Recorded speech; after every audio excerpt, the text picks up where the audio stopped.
This is John Gruber. It's June 15th, and we're going to do a quick market update as we do usually at the beginning of the month. I've been very busy, so I've just gotten to this, and it's the middle of the month.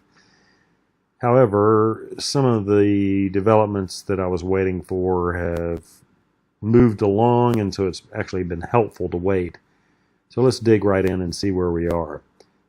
With the S&P, I believe more and more evidence is collecting that implies we will test downward to at least the old low we've had in this correction so far, which means that we'll pull back fairly strongly. The evidence is, once again, in the indicators and in the price action.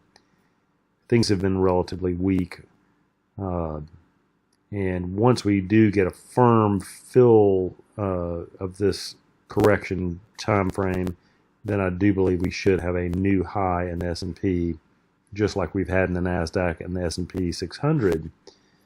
Let's look at bonds, which have been quite interesting. Now that the Fed is raising interest rates, bonds that are freely traded are looking like they may rally, which means that freely traded interest rates could go down. But also realize that we are in a correction situation here. This big area that I'm moving my cursor around here is a consolidation area, and while I expect bonds to rally up, I don't know if I expect them to make a new high right yet. I believe some back and fill action is necessary. In gold, we had dramatic action today. We broke down below this pink line that has been a support level for a while, and I do believe that implies a full test of the lower section of this box, somewhere in the 1150 range.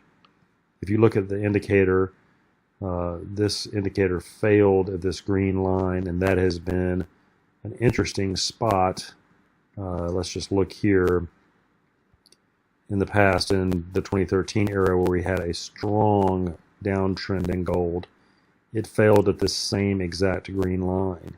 Of course, history is not an exact repeat, but the bearish situation in gold is sort of supported by these failures at this green line. That's where the bear market seems to like to be.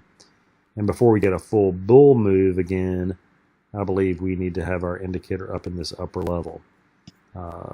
So that's it for this month. Keep an eye on stocks. They may top and fall back soon, and bonds and gold are basically acting as expected. So keep an eye on stocks mainly and watch for that pullback. Thanks very much, and if you enjoyed this video, please click like below.